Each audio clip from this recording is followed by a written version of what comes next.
രാധ ഞാൻ രാധ, കണ്ണനെ മറക്കാത്ത രാധ.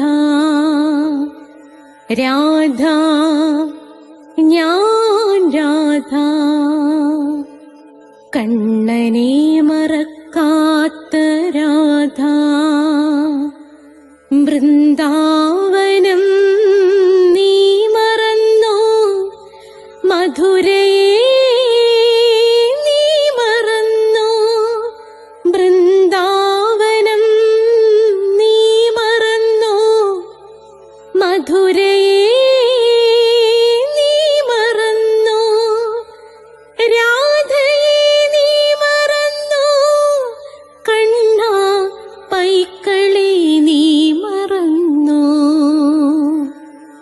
രാധയെ നീ മറന്നോ, കണ്ണാ പൈക്കളെ നീ മറന്നോ. രാധ രാധ രാധ രാധ, മറന്നിട്ടും മറക്കാത്ത രാധ, മറന്നിട്ടും മറക്കാത്ത രാധ. രാധേ രാധേ രാധേ രാധേ, മറന്നിട്ടും മറക്കാത്ത രാധ, മറന്നിട്ടും മറക്കാത്ത രാധ.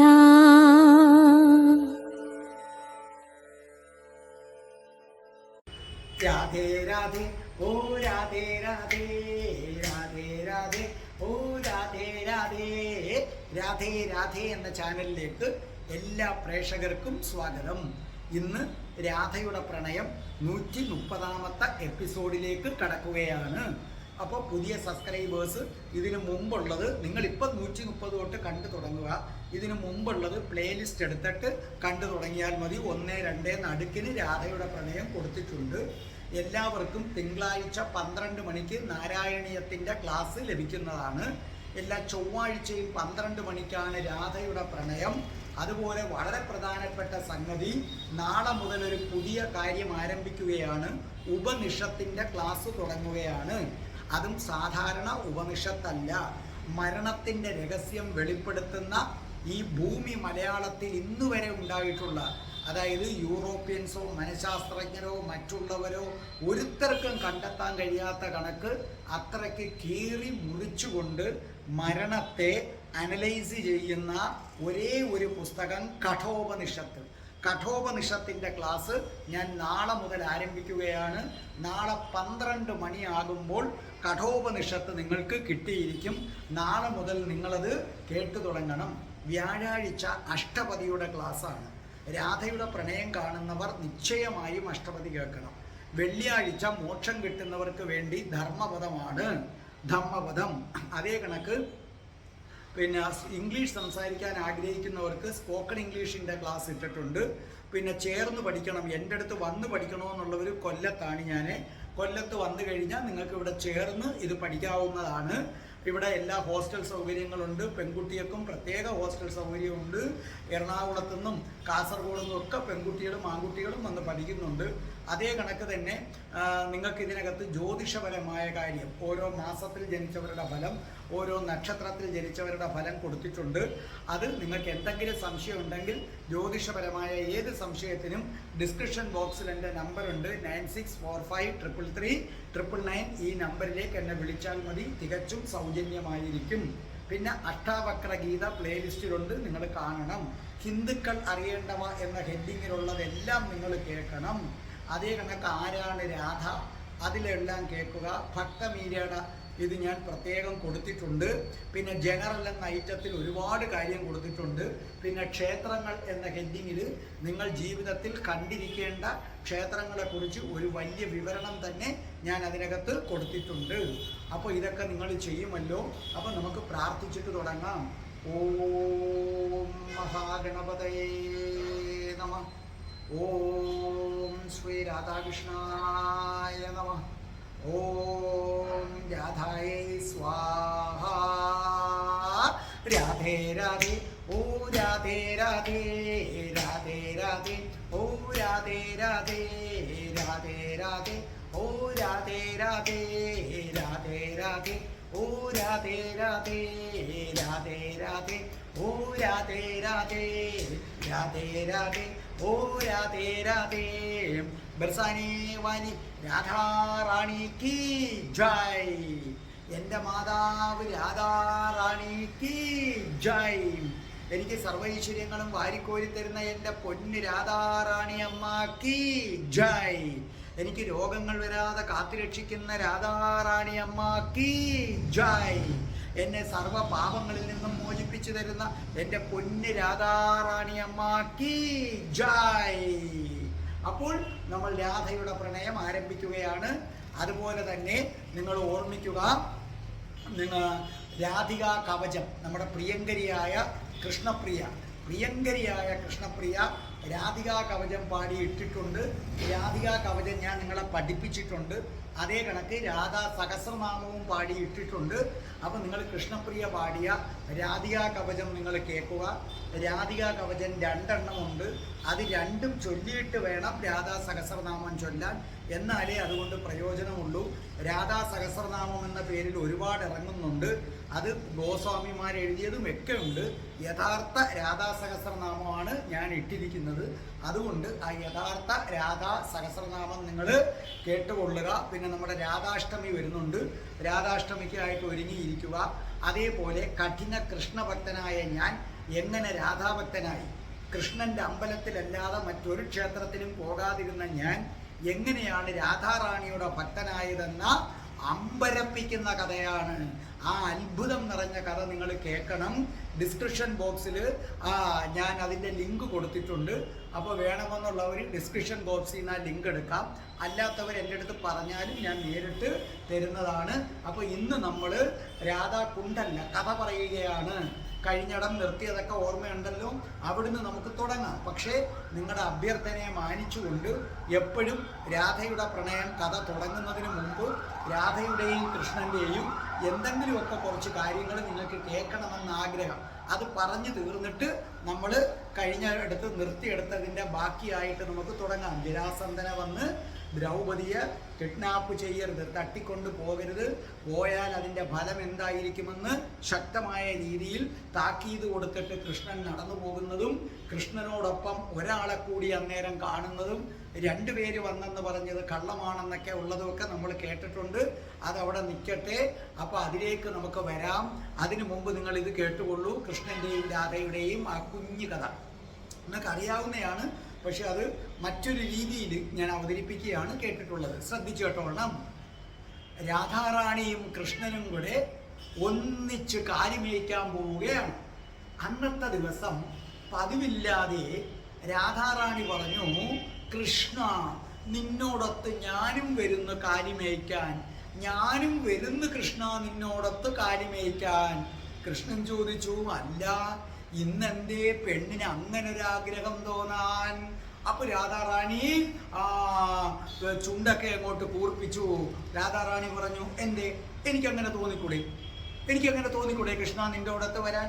അപ്പോൾ കൃഷ്ണൻ പറഞ്ഞു, നീ വരുന്നതിൽ എനിക്ക് സന്തോഷം, എന്നാൽ ഞാനും വരുന്നു. കൃഷ്ണന്റെ തോളത്ത് തൂങ്ങി കൃഷ്ണനോടൊപ്പം പശുക്കളെയുമൊക്കെ മേയിച്ച് രാധാറാണി ഇങ്ങനെ പോവുകയാണ്. ആ രംഗമൊന്ന് മനസ്സിൽ സങ്കല്പിച്ചു നോക്കൂ. നിരവധി ഗോക്കള്, അവരോടൊപ്പം കൃഷ്ണനും രാധാറാണിയും 2 പേരും കൂടെ ഒന്നിച്ച് തോളോട് തോള് ചേർന്നുകൊണ്ട് ഗോക്കളെയൊക്കെ ഇങ്ങനെ മേയിച്ചു കൊണ്ട് പോവുകയാണ്. അങ്ങനെ അവർ പോയിട്ട് എന്ത് ചെയ്തു? ഗോക്കളെ മേയാൻ വിട്ടിട്ട് അവർ 2 പേരും കൂടി യമുനയുടെ കരയിലുള്ള പാണ്ഡീരവനത്തിലെത്തി. അവിടെ ആരും അങ്ങനെ പോകാറില്ല. കാരണം അവിടെ വൃക്ഷങ്ങൾ ഇങ്ങനെ ഇടതിങ്ങി വളരുന്ന സ്ഥലമാണ്. പകല് പോലും അവിടെ വെളിച്ചം വളരെ അപൂർവമായിട്ടാണ് വരുന്നത്. അവിടേക്ക് അതുകൊണ്ട് സാധാരണ ആൾക്കാരും പോകാറേയില്ല. പക്ഷേ കൃഷ്ണനും രാധാറാണിയും കൂടെ പാണ്ഡീരവനത്തിലേക്ക് കടന്നു. അവിടെ മുഴുവനും ചുറ്റി നടന്നു. അവിടെ പല പല പൂക്കൾ പൊഴിക്കുന്ന വൃക്ഷങ്ങള്, അതേ കണക്ക് തന്നെ പല പല ഫലങ്ങള്. രാധാറാണിയും കൃഷ്ണനും ആ മാവിൽ നിൽക്കുന്ന അവിടുത്തെ വൃക്ഷങ്ങളിൽ നിൽക്കുന്ന ഫലങ്ങളൊക്കെ എന്ത് ചെയ്തു? അങ്ങനെ തിന്നുകയാണ്. അവർ തിന്ന് അവിടെ മുഴുവനും എന്തു ചെയ്തു? ചുറ്റി നടക്കുന്നു. കൃഷ്ണനാകട്ടെ താൻ കഴിക്കുന്ന ഫലം അല്പം കടിച്ച് രാധാറാണിക്ക് കൊടുക്കും, രാധാറാണിയാകട്ടെ കൃഷ്ണനും കൊടുക്കും. അങ്ങനെ പറഞ്ഞപ്പോൾ ഒരു മരത്തിന്റെ ചുവട്ടിൽ അവര് വന്നിരുന്നു. അപ്പോൾ രാധാറാണി പറഞ്ഞു, കണ്ണാ, ഞാൻ വല്ലാത്ത ആനന്ദം അനുഭവിക്കുന്നു, വല്ലാത്ത ആനന്ദം അനുഭവിക്കുന്നു കണ്ണാ. അതും പറഞ്ഞ് രാധാറാണി എഴുന്നേറ്റു. എന്നിട്ട് പറഞ്ഞു, കൃഷ്ണ, നിന്റെ സാമീപ്യം എനിക്കറിയില്ല, എന്നിൽ ഒരു ഉന്മാദമായി പടർന്നു കയറുന്നു കണ്ണാ, നിന്നെ ഞാൻ പ്രണയിക്കുന്നു കണ്ണാ. കണ്ണാ, കൃഷ്ണന്റെ ചെവിയിൽ രാധാറാണി പതുക്കെ മന്ത്രിച്ചു, കണ്ണാ, പ്രണയത്തിലൂടെ ശുദ്ധമായ രതിക്കായി എൻ്റെ മനസ്സ് തുടിക്കുന്നു കണ്ണാ. എന്നിട്ട് കൃഷ്ണന്റെ മുഖമെടുത്ത് തൻ്റെ മാറിടത്തോട് ചേർത്ത് വെച്ചിട്ട് പറഞ്ഞു, കണ്ണാ, ഈ മാറിടത്തിൽ നീ മുരളിക ഊതു കണ്ണാ, ഈ മാറിടത്തിൽ നീ മുരളിക ഊതു കണ്ണാ, രാധയെ നീ അട്ടിമുട്ടി ഉണർത്തൂ കണ്ണാ. നിന്റെ ഓടക്കുഴലിന്റെ രാഗവും താളവും നിന്റെ സ്വരവും നിന്റെ ശ്വാസവും നിന്റെ ഹൃദയമിടിപ്പും നിന്റെ ചലനവും എല്ലാം എല്ലാം എല്ലാം എന്നിലേക്ക് വരട്ടെ കൃഷ്ണ.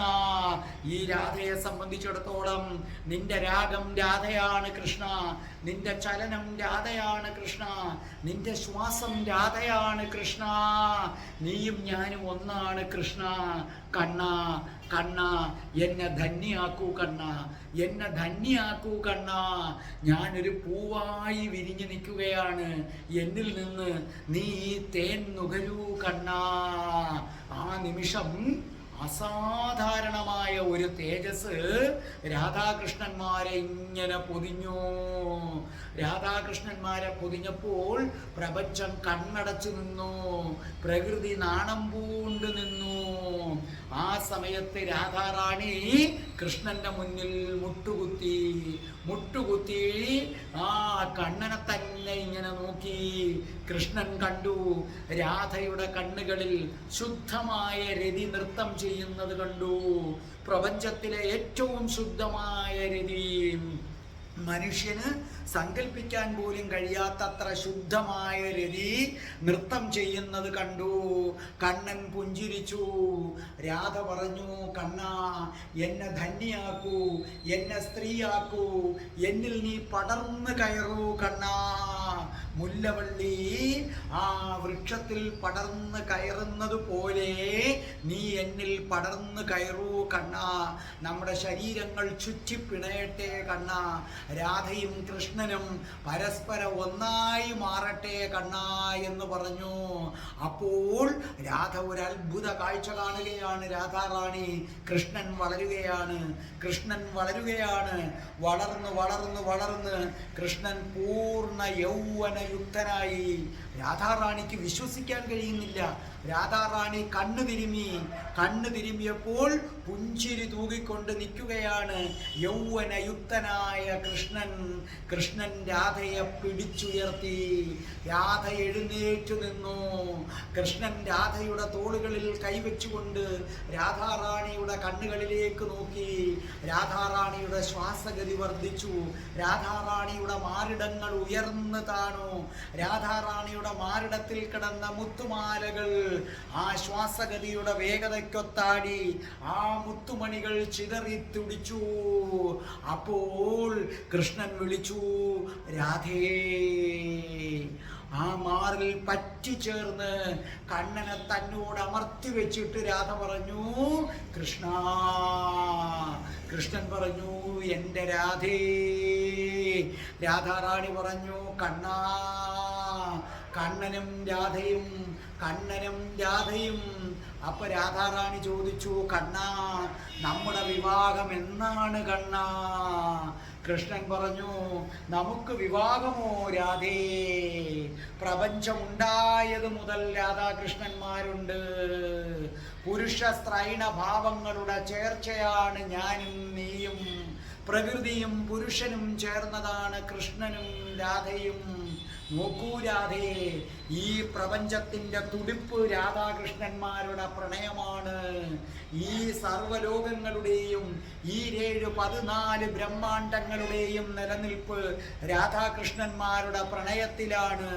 നമുക്കെവിടെ വിവാഹം, നമുക്കെവിടെ വിവാഹം? നമ്മുടെ ആത്മാവ് ഒന്നാണ്. 2 വ്യത്യസ്ത മനുഷ്യർ തമ്മിലാണ് വിവാഹം കഴിക്കുന്നത് രാധേ. ഞാനും നീയും ഒന്നാണ് രാധേ. രാധേ കണ്ണാ. അപ്പോൾ കരിങ്കൂവളപ്പൂ പോലും തോക്കുന്ന രാധയുടെ കണ്ണുകളിലേക്ക് മാധവൻ നോക്കുകയാണ്. അതേ, രാധ ജ്വലിക്കുകയാണ്, രാധ ജ്വലിക്കുകയാണ്, രാധ കത്തിജ്വലിക്കുകയാണ്. കാനനം പോലും ആ പ്രഭയിൽ ചുവക്കുകയാണ്. രാധയുടെ മുഖം ചുവന്നു തുടുക്കുകയാണ്. രാധയെ കണ്ണൻ ചേർത്ത് പിടിച്ചു. രാധയും കണ്ണനും തോളോട് തോള് ചേർന്നുകൊണ്ട് ഇങ്ങനെ നടക്കുകയാണ്. കണ്ണൻ വലത് കൈ രാധയുടെ അരക്കെട്ടിൽ ഇങ്ങനെ ചുറ്റി പിടിച്ചിരുന്നു കൊണ്ട് നടന്നു. അങ്ങനെ നടന്ന് എവിടെ എത്തിയെന്ന് അവര് പോലും അറിയുന്നില്ല. അങ്ങനെ നടന്ന് അസാധാരണ ഭംഗിയുള്ള ഒരു നികുഞ്ചത്തിന്റെ മുന്നിൽ വന്ന് കൃഷ്ണൻ നിന്നു. അപ്പോൾ രാധ കൃഷ്ണന്റെ നെഞ്ചിൽ പറ്റിച്ചേർന്നിട്ട് ചോദിച്ചു, എന്തേ കൃഷ്ണ, എന്തേ കൃഷ്ണ? കൃഷ്ണൻ രാധയുടെ തലമുടി മാടിയൊടുക്കി തൻ്റെ നെഞ്ചോട് ചേർത്തിട്ട് പറഞ്ഞു, രാധേ, നിന്റെ ഏതാഗ്രഹമാണ് കണ്ണൻ സാധിച്ചു തരാതിരുന്നിട്ടുള്ളത് രാധേ? നിന്റെ ആഗ്രഹങ്ങൾ ഏതാണ് ഞാൻ സാധിച്ചു തരാതിരുന്നിട്ടുള്ളത്? ഈ പ്രപഞ്ചത്തിൽ ആരുടെയെങ്കിലും ആഗ്രഹങ്ങൾ പൂർണ്ണമായും കണ്ണൻ സാധിച്ചു കൊടുക്കുമെങ്കിൽ അതെല്ലാം രാധയുടേതായിരിക്കും. അത്രയും പറഞ്ഞ് രാധയുടെ ഒന്നും കൂടെ ചേർത്ത് നിർത്തിയിട്ട് കൃഷ്ണൻ മുകളിലേക്ക് കണ്ണുകൾ ഉയർത്തി ആകാശത്തിലേക്ക് നോക്കി. ഒരു നിമിഷം, ഒരു നിമിഷം, ഒരു നിമിഷം. അതെ, അതെ, ആ സമയത്ത് അത് സംഭവിക്കുകയാണ്. ആകാശത്തിന്റെ വാതിൽ പതുക്കെ തുറക്കുകയാണ്. ആകാശത്തിന്റെ വാതിൽ തുറക്കുകയാണ്. അവിടെ നിന്നും അരയന്നങ്ങൾ തെളിക്കുന്ന ഒരു രഥം വരികയാണ്. അതെ, ആ രഥം താഴേക്ക് വരികയാണ്. രാധാജി അമ്പരന്ന് നിൽക്കുകയാണ്. ആ രഥം വന്ന് ഭാണ്ഡീരവനത്തിൽ കൃഷ്ണനും രാധാജിയും നിൽക്കുന്ന അതേ സ്ഥലത്ത് വന്ന് നിന്നു. രാധാജി ഉത്കണ്ഠയോടെ നോക്കി. അതെ, അവിടെ നിന്ന് ഇറങ്ങി വരികയാണ് ബ്രഹ്മാവ്. സാക്ഷാൽ നാൻമുഖൻ ഇറങ്ങി വരികയാണ്. സാക്ഷാൽ നാൻമുഖൻ ഇറങ്ങി വരികയാണ്. അദ്ദേഹം കൈകൾ കൂപ്പിക്കൊണ്ട് പറഞ്ഞു, മാധവ, അല്ലയോ പ്രപഞ്ചത്തിന്റെ പരമ്പൊരുളായ മാധവ, ഈ 14 ലോകങ്ങളെയും സ്വന്തം ശരീരമായി സ്വീകരിച്ച മാധവ, രാധയില്ലാതെ അങ്ങ് സമ്പൂർണനാവുകയില്ലല്ലോ. രാധയില്ലാതെ ധർമ്മം സ്ഥാപിക്കാൻ കഴിയില്ലല്ലോ. രാധയില്ലെങ്കിൽ ഭാവിയിൽ സുദർശനത്തിന് ശക്തി പോലും ഇല്ലല്ലോ. ഭൂമിയിൽ നിങ്ങൾ ഒന്നിക്കണം. നിങ്ങൾ ഒന്നിക്കാൻ പവിത്ര ചരട് ബന്ധിക്കണം. ഞാനത് കൊണ്ടുവന്നിട്ടുണ്ട് മാധവ. നോക്കൂ, മറ്റുള്ളവർക്ക് ഇത് കാണാൻ കഴിയില്ല. ഇത് നിങ്ങൾക്ക് മാത്രമേ ദർശിക്കാൻ കഴിയൂ. ഈ പവിത്ര ചരട് രാധാജിയുടെ, രാധാറാണിയുടെ കഴുത്തിൽ എന്നും ഉണ്ടായിരിക്കും, എപ്പോഴും ഉണ്ടായിരിക്കും. പക്ഷേ കൃഷ്ണനല്ലാതെ മറ്റാർക്കും ഇത് കാണാൻ സാധ്യമല്ല. ശുഭമുഹൂർത്തമായി വരുന്നു. ഇതിനെന്നെ അനുവദിക്കുമോ? കണ്ണൻ പുഞ്ചിരിച്ചിട്ട് പറഞ്ഞു, അങ്ങനെ ആയിക്കോട്ടെ. അപ്പോൾ ബ്രഹ്മാവ് രാധാജിയുടെ പാദങ്ങളിൽ വീണു. പാദങ്ങളിൽ വീണിട്ട് പറഞ്ഞു, അമ്മേ, അടിയന് കിട്ടിയ മഹാഭാഗ്യമാണേ. 50,000 കോടി വർഷങ്ങൾ ഞാൻ അമ്മയുടെ പാദമൊന്ന് കാണാൻ തപസ് ചെയ്തു അമ്മേ. പക്ഷേ എനിക്കതിന് കഴിഞ്ഞില്ല. അന്ന് പറഞ്ഞു, ഞാൻ കൃഷ്ണനായി വരുമ്പോൾ ഞങ്ങളുടെ വിവാഹം നടത്തിക്കാൻ വരാമെന്ന് പറഞ്ഞു. അമ്മേ അമ്മേ, ദുർലഭങ്ങളിൽ ദുർലഭമായ ഒരു കാഴ്ചയാണ്, ആർക്കും കിട്ടാത്തൊരു ഭാഗ്യമാണ് എനിക്ക് വന്നിരിക്കുന്നത്. എന്നെ അനുഗ്രഹിക്കണേ അമ്മേ. രാധാറാണി കൈ ഉയർത്തി ബ്രഹ്മാവിനെ അനുഗ്രഹിച്ചു. ആ സമയത്ത് ആകാശത്ത് നിന്നും സൂര്യനും ചന്ദ്രനും ഇറങ്ങി വന്നു. അവർ ആ പാണ്ഡീരവനത്തിൽ നിറദീപങ്ങളായി മാറി. അതുവരെ ഇരുട്ട് പിടിച്ച പാണ്ഡീരവനം കത്തിജ്വലിക്കാൻ തുടങ്ങി. അഷ്ടദിക്പാലകർ ഇറങ്ങി വന്നു. അവര് താലപ്പൊലിയും ആലവട്ടവുമായി നിന്നു. അഷ്ടദിഗ്ഗജങ്ങള് ആ മുഹൂർത്തത്തിന്റെ മഹിമ കൂട്ടി. ആകാശത്തെ എല്ലാ ഗ്രഹങ്ങളും ശുഭകരമായ രീതിയിൽ നിന്നു. മംഗളമുണർന്നു. പരമശിവനും പാർവതിയും എത്തി. ആദിശേഷൻ പൊൻകുടയായി ഉയർന്നു നിന്നു. ദേവലോകം ഒന്നാകെ വിണ്ണിലേക്ക് ഇറങ്ങി വന്നു. നക്ഷത്രങ്ങൾ ആദ്യമായി ഭൂമിയിലേക്ക് വന്നു. അവസാനമായും പിന്നീട് ഒരിക്കലും നക്ഷത്രങ്ങൾ ഭൂമിയിലേക്ക് വന്നിട്ടില്ല. എല്ലാവരും മാധവനെയും രാധാറാണിയെയും എല്ലാവരും വണങ്ങുകയാണ്. വൃക്ഷങ്ങൾ നിശബ്ദരായി നിന്നു. സമുദ്രം ശാന്തമായി. ആകാശത്ത് 3 തവണ ദിവ്യപ്രഭ മിന്നുകയാണ്. ആ സമയത്ത് ശിരസ് കുലിച്ചു നിൽക്കുന്ന രാധയുടെ കഴുത്തിൽ കൃഷ്ണൻ കൃഷ്ണൻ കണ്ണൻ കണ്ണൻ മാധവൻ മാധവൻ മാധവൻ പവിത്ര ചരട് കെട്ടുകയാണ്. മംഗല്യം തന്തുതാനി മംഗല്യം തന്തുതാനി. രാധേ രാധേ ഗോവിന്ദ ഗോവിന്ദ രാധേ രാധേ രാധേ ഗോവിന്ദ ഗോവിന്ദ രാധേ ഗോവിന്ദ രാധേ.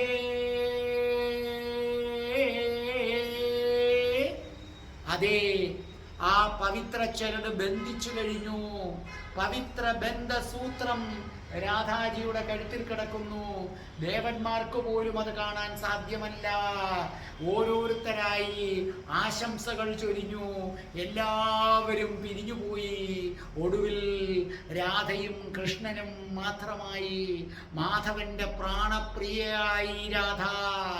അവർ ഒരു നികുഞ്ചത്തിലേക്ക് നടന്നു. ആ നികുഞ്ചത്തിൽ രാധയുടെ കൈ പിടിച്ചുകൊണ്ട് കൃഷ്ണൻ പൂമത്തയിലേക്കിരുന്നു.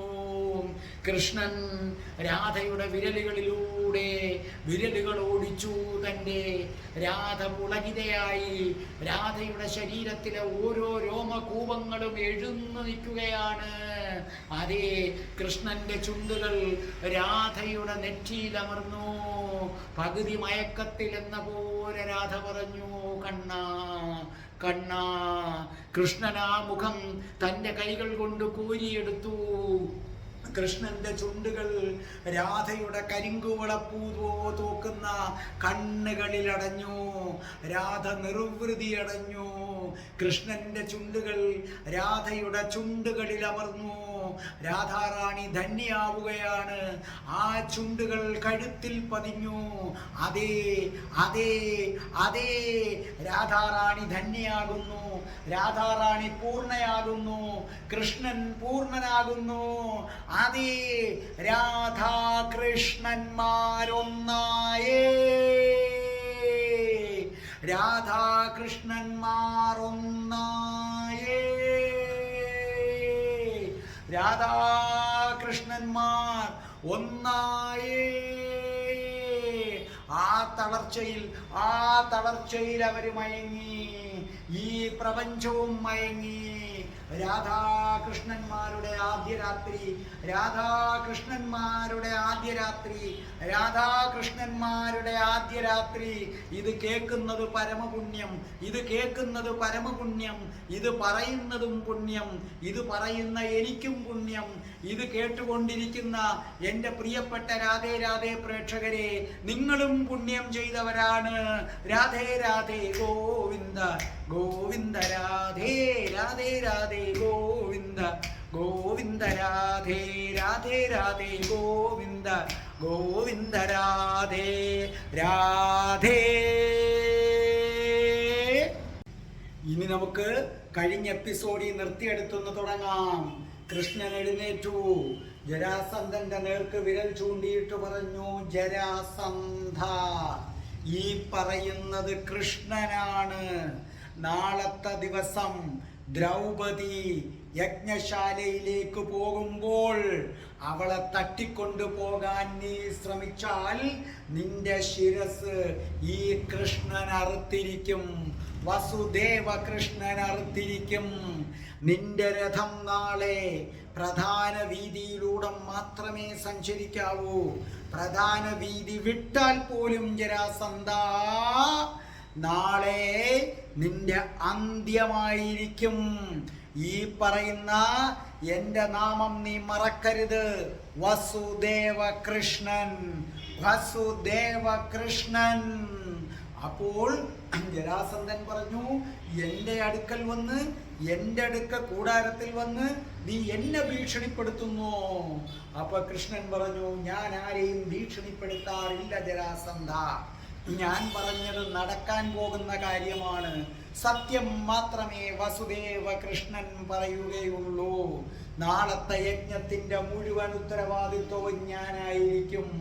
ഈ കൃഷ്ണനാണ് നാളത്തെ ദ്രൗപദിയുടെ സ്വയംവരം മുഴുവനും നയിക്കുന്നത്. അത് ജരാസന്ധൻ മറക്കണ്ട.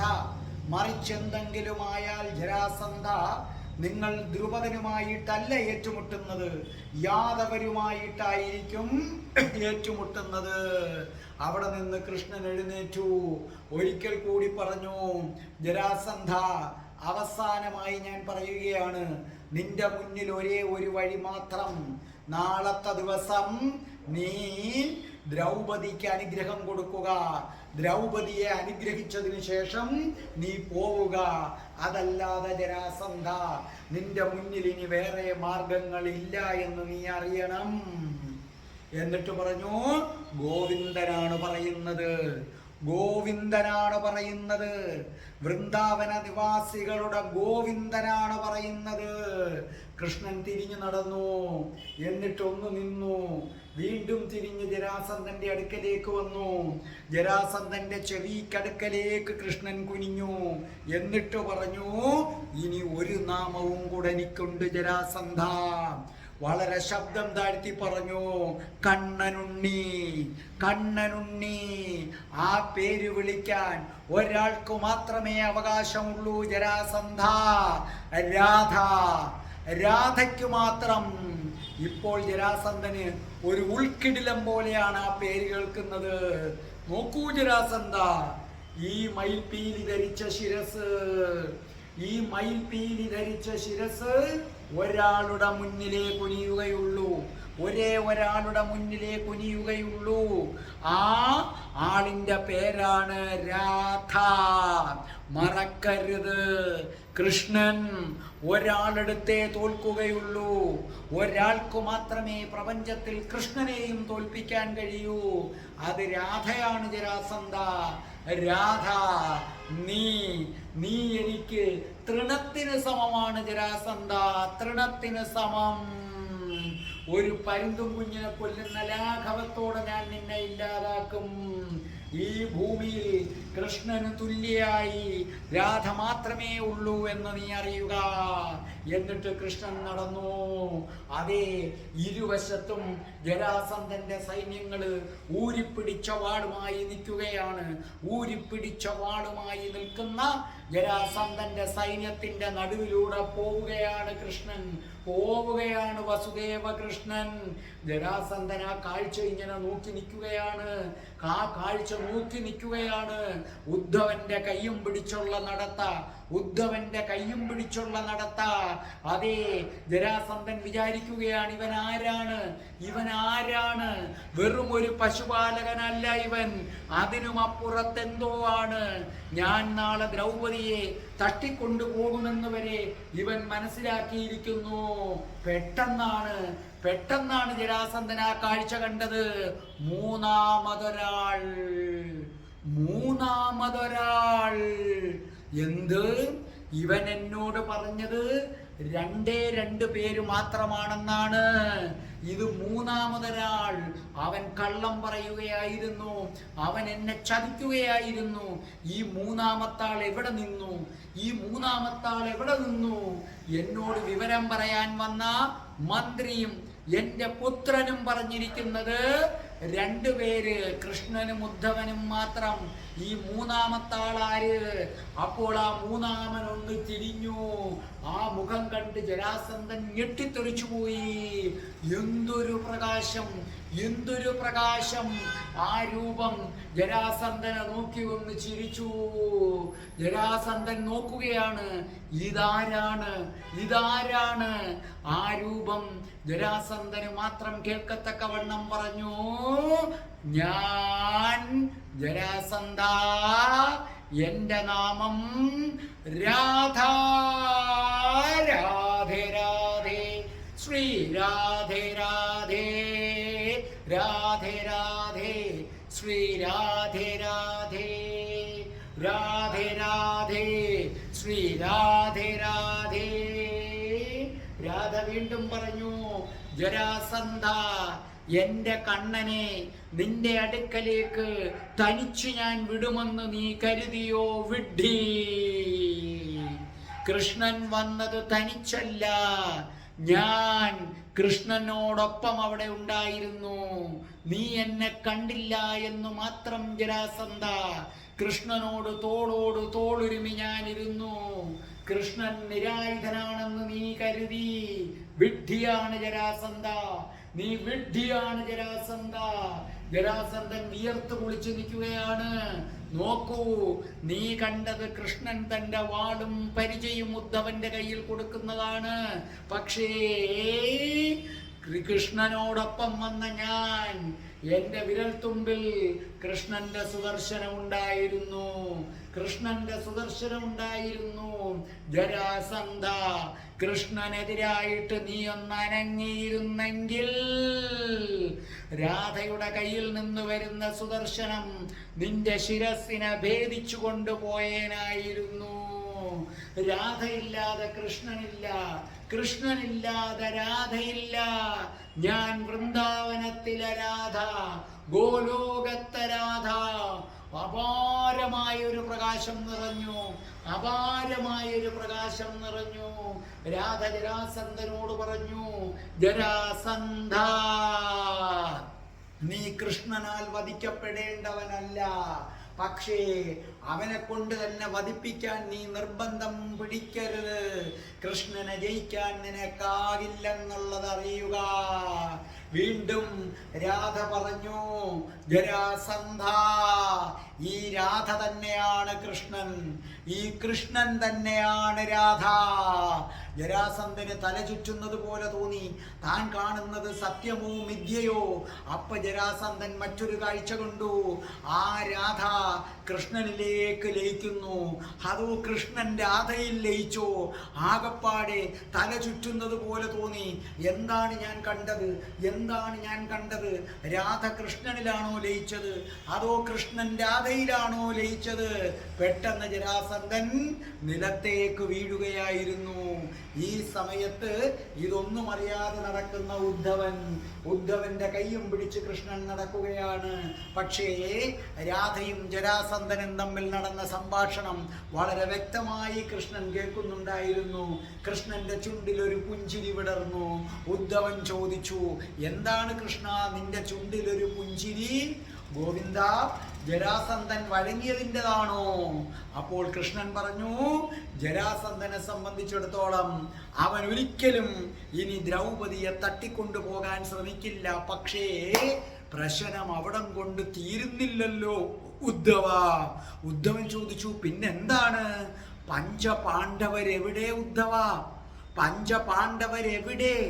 അവരെത്തിയില്ലെങ്കിൽ എൻ്റെ എല്ലാ പദ്ധതികളും തകിടം മറിയും. അപ്പോൾ ഉദ്ധവൻ പറഞ്ഞു, അവര് കാമ്പില്യയിൽ എത്തിയിട്ടില്ല കൃഷ്ണ. സിഗുരി നാഗന്മാർക്കും അറിയില്ല. ഉദ്ധവ, നാളെ പാണ്ഡവര് വന്നില്ലെങ്കിൽ നമ്മൾ പരാജയപ്പെടും, ഉറപ്പാണ്. പാണ്ഡവരെ അവിടെ എത്തിക്കുക. അർജുനന് മാത്രമേ ഈ പരീക്ഷ ജയിക്കാൻ പറ്റൂ എന്ന് നമ്മൾ കാണിച്ചു കൊടുക്കുകയാണ്. അർജുനൻ വേണം ദ്രൗപദിയെ കല്യാണം കഴിക്കാൻ. അതിനു വേണ്ടിയാണ് ഞാൻ ഇതെല്ലാം ഒരുക്കിയിരിക്കുന്നത്. പക്ഷേ എൻ്റെ പദ്ധതികൾ പിടിവിട്ടു പോവുകയാണോ? നോക്കൂ, സാത്യകിയുണ്ട്. സാത്യകിക്ക് ഈ യുദ്ധം ജയിക്കാനുള്ള കഴിവുണ്ട്. പക്ഷേ അവന് ആത്മവിശ്വാസമില്ലാതിരിക്കുകയാണ്. അവന് ചിലപ്പം ഭയങ്കര ആത്മവിശ്വാസം, ചിലപ്പം ഒട്ടുമില്ല. നോക്കൂ, ദുര്യോധനനാണിത് ജയിക്കുന്നതെങ്കിൽ ദ്രൗപദി ആ നിമിഷം ജീവൻ ഒടുക്കുമെന്ന് എന്നോട് പറഞ്ഞിട്ടുണ്ട്. പിന്നെ ദ്രുപദൻ അടങ്ങിയിരിക്കുമെന്ന് ഉദ്ധവ നീ കരുതുന്നുണ്ടോ? പിന്നെ അവിടെ നടക്കുന്നത് ഘോരമായ യുദ്ധമായിരിക്കും. അപ്പോൾ ഉദ്ധവൻ ചോദിച്ചു, ഇനി എന്തു ചെയ്യും? പിന്നൊരു വഴിയുണ്ട് ഉദ്ധവ, അത് ഞാൻ പങ്കെടുക്കുക. പക്ഷേ അത് നടക്കില്ല, അത് നടക്കില്ല. അപ്പൊ ഉദ്ധവൻ പറഞ്ഞു, ദുര്യോധനൻ ജയിക്കുമെന്ന് അങ്ങ് കരുതണ്ട. കാരണം നാളത്തെ പരീക്ഷണം അത്രയ്ക്ക് കഠിനമാണ്. ശ്വേതകേതു എന്നോട് അതിനെക്കുറിച്ച് പറഞ്ഞിട്ടുണ്ട്. സാന്ദീപനി മുനി അത്രയ്ക്ക് കഠിനമായിട്ടാണ് അത് ഒരുക്കിയിരിക്കുന്നത്. ദുര്യോധനൻ ജയിക്കില്ല. ഉദ്ധവ, നിനക്ക് അറിയില്ല. ദുര്യോധനനെ നീ വില കുറച്ച് കാണണ്ട. കർണനും അർജുനനും കഴിഞ്ഞാൽ ഏറ്റവും നല്ല വില്ലാളിയാണവൻ. ഉദ്ധവ, നിന്നെയും സാത്യകിയെയും മാറ്റി നിർത്തിയിട്ടാണ് ഞാൻ പറഞ്ഞത്. നീയും സാത്യകിയും അസാധാരണ വില്ലാളിയാണ്. നിങ്ങളെ ഞാൻ മാറ്റി നിർത്തിയിട്ട് പറയുകയാണ്, ദുര്യോധനൻ നമ്മൾ വിചാരിക്കുന്നത് പോലെ അല്ല. അവൻ അസാമാന്യമായ വില്ലാളി വീരനാണ്. നോക്കൂ, അപ്പോൾ പിന്നെ നമ്മൾ എന്തു ചെയ്യും? ഉദ്ധവൻ പറഞ്ഞു, കൃഷ്ണ, അങ്ങ് മാറി നിൽക്കരുത്. അങ്ങനെയെങ്കിൽ അങ്ങിറങ്ങണം, അങ്ങ് ഈ ധർമ്മത്തിനിറങ്ങണം, അങ്ങ് ദ്രൗപദിയെ വിവാഹം കഴിക്കണം. അപ്പോൾ പറഞ്ഞു, ഇല്ല, ഞാൻ ഈ പരീക്ഷണത്തിനിറങ്ങിയാൽ ധർമ്മം സ്ഥാപിക്കാൻ കഴിയില്ല. ധർമ്മം ഒരിക്കലും വ്യക്തിഗത താല്പര്യത്തിന് വേണ്ടി മാറ്റിവെക്കാൻ പറ്റില്ല. ഉദ്ധവ, നീ ഒരു കാര്യം ചെയ്യൂ, നീ പോകൂ. നീ പോയിട്ട് പഞ്ചപാണ്ഡവരെ കുറിച്ച് എന്തെങ്കിലും വിവരം കിട്ടുമോ എന്ന് നോക്കൂ. അല്ലെങ്കിൽ എല്ലാം നമ്മുടെ പിടിവിട്ടു പോകും. ഉദ്ധവൻ പഞ്ചപാണ്ഡവരെ തിരക്കി പോയി. കൃഷ്ണൻ അങ്ങനെ നടക്കുകയാണ്. കൃഷ്ണൻ നടന്നു കൂടാരത്തിലെത്തി. സാത്യകി ഉത്കണ്ഠയോടെ കാത്തു നിൽക്കുകയാണ്. കാരണം കൃഷ്ണൻ ജരാസന്ധനെ കാണാൻ പോയ വിവരം ഉദ്ധവനല്ലാതെ പിന്നെ അറിയാവുന്ന ഒരേ ഒരാള് സാത്യകിയാണ്. കൃഷ്ണൻ വരുന്നത് കണ്ടപ്പോൾ സാത്യകിക്ക് ആശ്വാസമായി. സാത്യകി ഓടിച്ചെന്ന് കെട്ടിപ്പിടിച്ചു. എന്തായി കൃഷ്ണ, എന്തായി കൃഷ്ണ? കൃഷ്ണൻ പറഞ്ഞു, അവൻ ദ്രൗപദിയെ തൊടില്ല, ദ്രൗപദിയെ കിഡ്നാപ്പ് ചെയ്യില്ല. കൃഷ്ണ, അങ്ങ് അസാമാന്യനാണ്. അപ്പോൾ പറഞ്ഞു, സാത്യകി, നീ പോയി കിടന്നുറങ്ങൂ. കാരണം നീ നാളത്തെ മത്സരത്തിൽ പങ്കെടുക്കേണ്ടവനാണ്. അതുകൊണ്ട് നിനക്കിപ്പോൾ വിശ്രമം ആവശ്യമാണ്. അതുകൊണ്ട് നീ പോയി കിടന്നുറങ്ങൂ സാത്യകി. സാത്യകി പറഞ്ഞു, അങ്ങ് ജരാസന്ധനെ കീഴടക്കി വന്നത് കണ്ടപ്പോൾ എനിക്ക് വല്ലാത്ത ഊർജമാണ്. അതുകൊണ്ട് ഞാൻ കുറച്ചും കൂടി ഇരിക്കട്ടെ. കൃഷ്ണൻ പറഞ്ഞു, വേണ്ട, നീ ഉറക്കം ഒഴിയരുത് സാത്യകി. നീ പോയി കിടന്നുറങ്ങൂ. നീ എൻ്റെ ഒരു വജ്രായുധമാണ്. കാത്ത് ഞാൻ വെച്ചിരിക്കുകയാണ്. സാത്യകിക്ക് ആ പറച്ചിൽ ഇഷ്ടപ്പെട്ടു. സാത്യകി ചെന്നു. സാത്യകി നന്നായി ഉറങ്ങിയെന്ന് ബോധ്യമായപ്പോൾ കൃഷ്ണൻ കൂടാരത്തിന് പുറത്തേക്ക് വന്നു. കൃഷ്ണൻ സ്വയം ചോദിച്ചു, ഞാൻ ധർമ്മം സ്ഥാപിക്കാൻ വന്നതാണോ? അത് ശരിയാണോ? ഞാൻ ദൈവമാണെന്ന് പറയുന്നത് ശരിയാണോ? അത് ശരിയാണോ?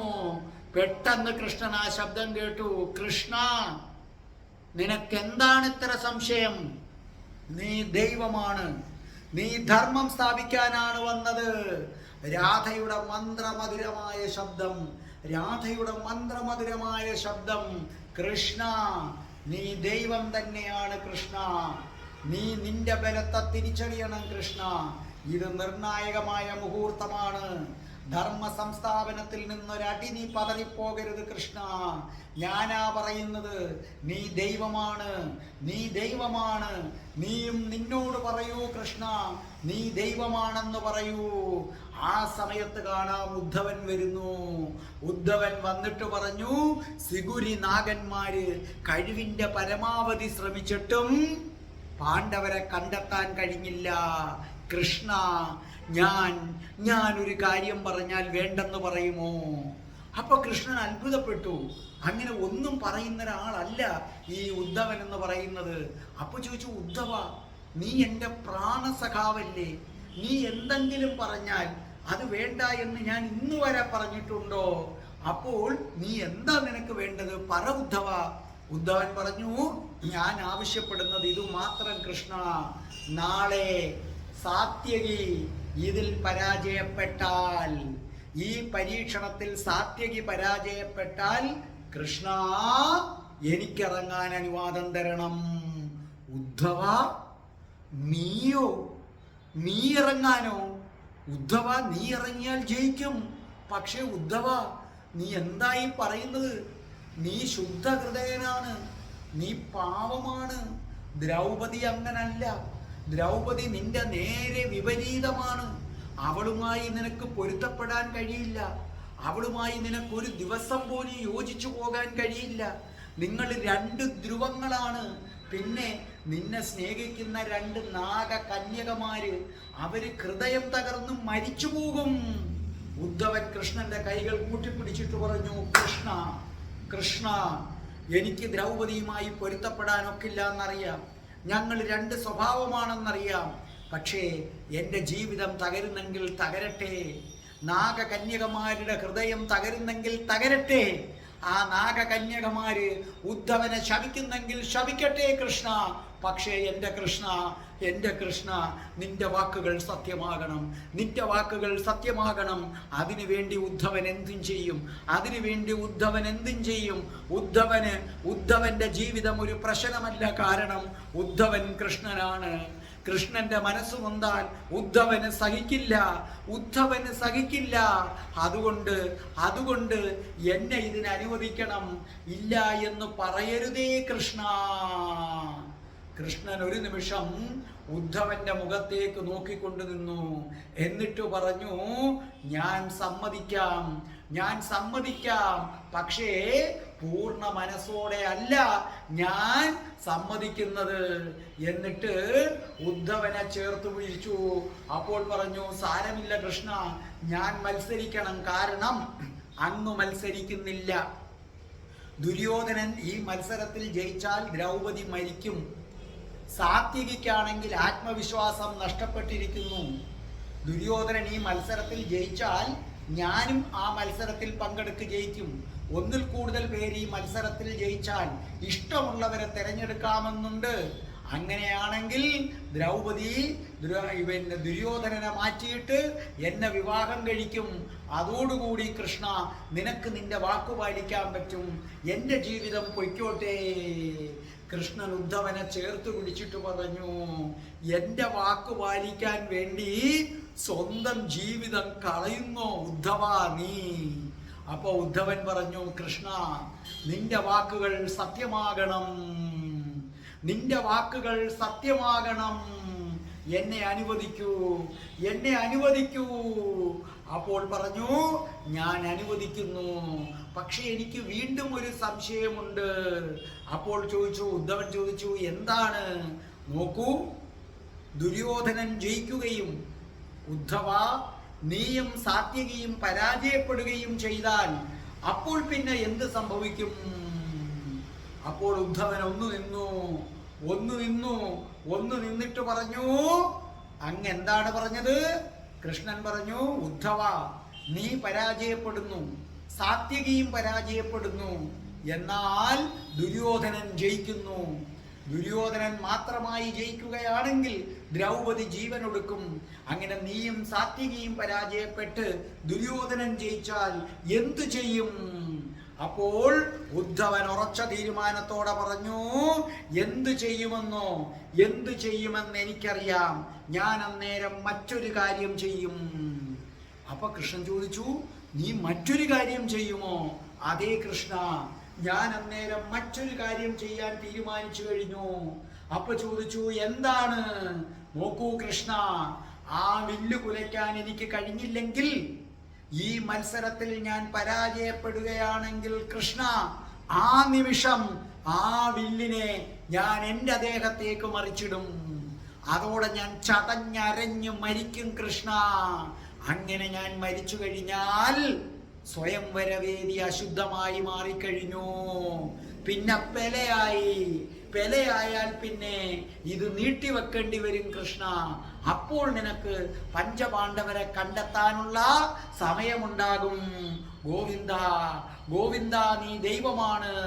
ദൈവത്തിന്റെ വാക്കുകൾ സത്യമായി തീരണം. അതിനുവേണ്ടി ഞാൻ മരിക്കാനും തയ്യാറാണ്. ഉദ്ധവൻ വാക്ക് തരുന്നു കൃഷ്ണ. ഉദ്ധവൻ കൃഷ്ണന് വാക്ക് തരികയാണ്. നാളെ ഉദ്ധവൻ പരാജയപ്പെടുമെന്നുറപ്പായാൽ ഉദ്ധവൻ ആ വില്ല് തന്നിലേക്ക് തന്നെ മറിച്ചിട്ട്, കൃഷ്ണ, നിനക്ക് വേണ്ടി അതിൻ്റെ അടിയിൽ ചതഞ്ഞരഞ്ഞു മരിക്കുന്നതായിരിക്കും. അതോടെ അശുദ്ധമായി പുല വന്നു. ഇത് നീട്ടിവെക്കും. ഇത് ഉദ്ധവനാണ് പറയുന്നത്, വേണ്ടാന്ന് പറയരുതേ കൃഷ്ണ. ഉദ്ധവ, കൃഷ്ണൻ ഉദ്ധവനെ തൻ്റെ നെഞ്ചോട് ചേർത്ത് വെച്ചു. ഉദ്ധവന്റെ മുഖം പിടിച്ചുയർത്തി ആ കണ്ണുകളിലേക്ക് കൃഷ്ണൻ നോക്കി. കൃഷ്ണൻ പറഞ്ഞു, നീ എന്താ പറഞ്ഞത്? എൻ്റെ വാക്ക് പാലിക്കുന്നതിന് വേണ്ടി ആ വില്ലിൻ്റെ അടിയിൽപ്പെട്ട് ചതഞ്ഞരഞ്ഞു മരിക്കാമെന്നോ? അതാണോ നീ പറഞ്ഞത്? ഉദ്ധവ, നീ എന്തിനാണ് എന്നെ ഇങ്ങനെ സ്നേഹിക്കുന്നത്? നീ എന്തിനാണ് എന്നെ ഇങ്ങനെ സ്നേഹിക്കുന്നത്?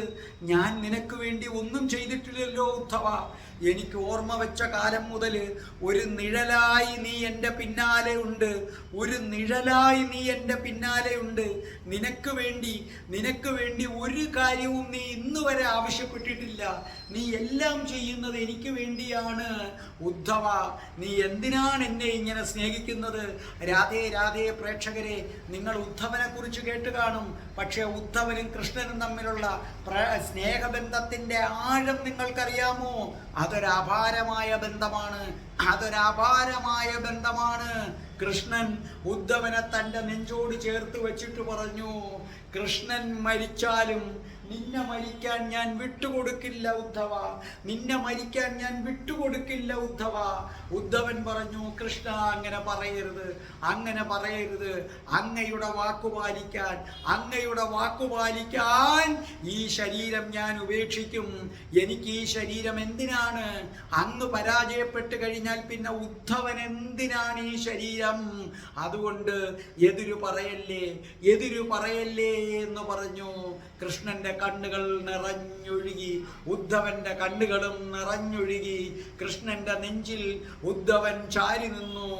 ആ സമയത്ത് ഉദ്ധവന്റെ തോളിൽ ഒരു കൈ പതിച്ചു. ഉദ്ധവന്റെ പിടി വാൾത്തലയിൽ മുറുകി. ഉറയിൽ കിടന്ന വാൾത്തലയിൽ ഉദ്ധവൻ മുറുകെ പിടിച്ചുകൊണ്ട് ഉദ്ധവൻ തിരിഞ്ഞു നോക്കി. ഞെട്ടിപ്പോയി ഉദ്ധവൻ. ആ നിൽക്കുന്ന ആളിനെ കണ്ട് ഉദ്ധവൻ ഞെട്ടിപ്പോയി. ഒരു നിമിഷം കൃഷ്ണനും കണ്ടു. കൃഷ്ണൻ സ്തംഭിച്ചു നിൽക്കുകയാണ്. ഉദ്ധവനാകട്ടെ എന്തു ചെയ്യണമെന്നറിയാതെ നിൽക്കുകയാണ്. ഉദ്ധവന്റെ പിടി വാൾത്തലയിൽ നിന്ന് അയയുകയാണ്. ആരാണത്? ഉദ്ധവനെയും കൃഷ്ണനെയും ഒരുപോലെ നിശ്ചലനാക്കിയ വ്യക്തി ആരാണ്? കാത്തിരിക്കൂ, ഞാൻ വീണ്ടും വരും. അടുത്ത ചൊവ്വാഴ്ച കാണാം. രാധേ രാധേ, ഓ രാധേ രാധേ, രാധേ രാധേ, ഓ രാധേ രാധേ, രാധേ രാധേ, ഓ രാധേ രാധേ, രാധേ രാധേ, ഓ രാധേ രാധേ, രാധേ രാധേ, ഓ രാധേ രാധേ, രാധേ രാധേ, ഓ രാധേ രാധേ. ഓം ശ്രീം ഹ്രീം ക്ലീം ഐം രം രാസേശ്വരി രാധികായേ സ്വാഹ.